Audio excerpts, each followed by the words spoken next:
Amis fermiers, amis fermières, bonjour, bienvenue à la ferme, bienvenue sur Cocotte TV. Aujourd'hui je vous présente un casque, l'Hephaestus de Gamdias. Gamdias, vous connaissez, il s'agit d'un constructeur qui a la volonté de s'implanter, qui a tenté de le faire par l'intermédiaire d'une souris et d'un clavier que nous avons testé. La souris était moyennement réussie, en revanche le clavier, à mon sens, plutôt franchement bien réussi, proposait des petites caractéristiques techniques tout à fait intéressantes. Donc si vous ne le connaissez pas, je vous invite à aller lire le test de l'Hermès, un bon clavier à mon sens.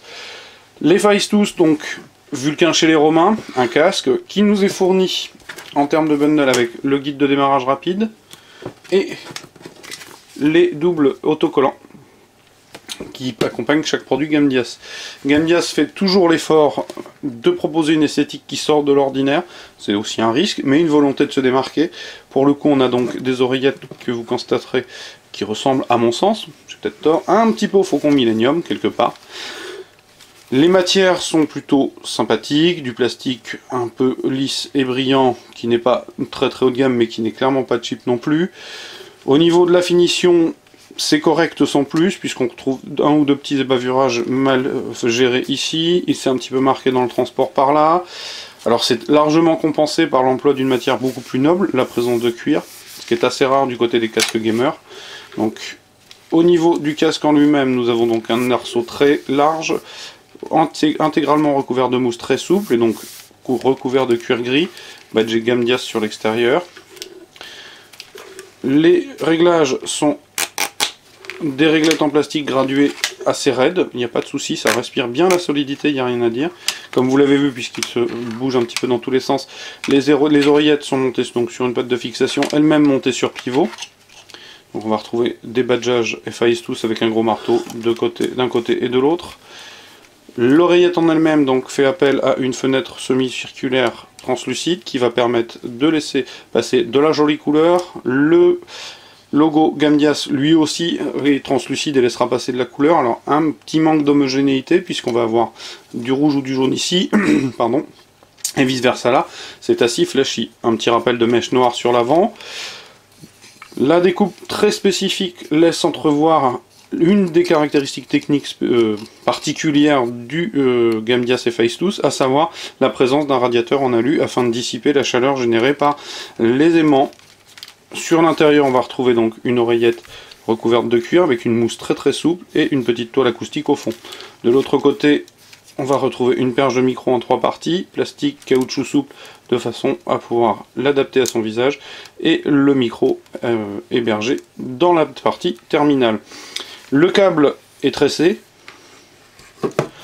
arrive sur une télécommande qui porte la deuxième petite imperfection, à savoir que le bouton ici, si vous le constatez, n'est pas droit, il l'était sur les présentations. Donc c'est le bouton qui va permettre de muter le micro, petite fenêtre circulaire translucide, qui se illuminera de jaune ou de rouge en fonction de l'activation ou pas du micro. Et un bouton curseur pour monter, descendre le volume. Sur le côté, un petit bouton qui va permettre de muter le volume général. À l'arrière, on va trouver une petite pince pour l'agrafer à la cravate. Et cela se termine par un USB, pardon, excusez-moi, plaqué or. Alors, le Gamdias Hephaestus sur Cocotland, je l'ai déjà porté un petit peu, j'en ai pas encore tiré toute la quintessence. Ce que je peux vous dire, c'est que au niveau technique, je vais demander à notre copain, le chevalier du Zodiac Chelou, de nous aider. C'est un casque qui propose une couverture de spectre de 20 à 20 000 Hz, une sensibilité à 117 dB sur une impédance de 32 ohms.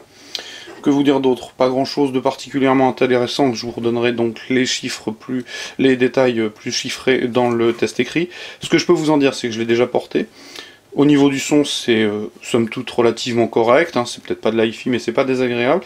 Gamdias a fait le choix d'ajouter une espèce de vibration afin d'indiquer de quel côté venaient les tirs ou les explosions en fonction de la spatialisation droite-gauche. Hein. Le seul problème, c'est que si l'idée sur le papier est sympathique, personnellement, alors ça c'est véritablement, ça ne sera pas, ça reste tout à fait subjectif, donc ce ne sera pas un jugement définitif et catégorique. En tout cas personnellement, j'ai pas forcément bien apprécié cet petit aspect, parce que ça génère une sorte de bourdonnement que j'ai pas trouvé agréable dans l'oreille tout simplement, puisqu'en fait c'est une membrane qui fait office de vibration, donc ça génère véritablement quelque chose de l'ordre du bourdonnement, donc pas forcément très agréable. Pour le reste, au niveau de la restitution, c'est relativement de qualité, c'est pas de la grande hi-fi, mais ceci étant, c'est plutôt sympathique. Un de ses grands points forts, parce que ça mérite véritablement d'être dit, c'est que c'est un casque extrêmement confortable. Il n'y a vraiment rien à dire, la présence de cuir est tout à fait juste et justifiée. Ça change véritablement, c'est une belle charentaise à oreille, c'est indubitable. Donc, il s'agissait du Gamdias Hephaestus. Pour le prix, je vous le donne pas parce que je ne l'ai pas en tête, donc je le redonnerai dans le test écrit. L'Hephaestus de Gamdias sur Cocoteland. Je vous invite à venir lire le test écrit qui paraîtra prochainement. Et je vous souhaite une très très bonne journée en notre compagnie et vous dis au revoir. Amis fermiers, amis fermières, rebonjour, je reviens, j'avais oublié de le brancher, j'avais prévu, j'avais préparé tout le matériel nécessaire.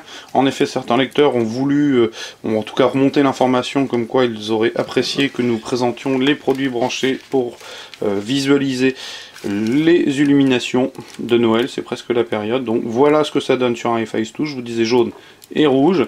Là, j'ai pas mal de lumière puisque je suis dans l'atelier photo, évidemment ça pète un petit peu moins fort que ce que ça pète en réalité dans le bureau, mais c'est assez flashy.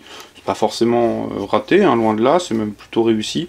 Moi je reste plutôt pour l'homogénéité, donc j'aurais préféré que les deux couleurs soient les mêmes. Mais ça reste totalement subjectif et chacun y verra midi à sa porte. Donc c'était les Hephaestus allumés, branchés cette fois-ci, rétro-éclairage en route sur cocoteland.com. Je vous dis donc à bientôt et je vous souhaite une bonne journée, mais je l'avais déjà fait. Allez, au revoir!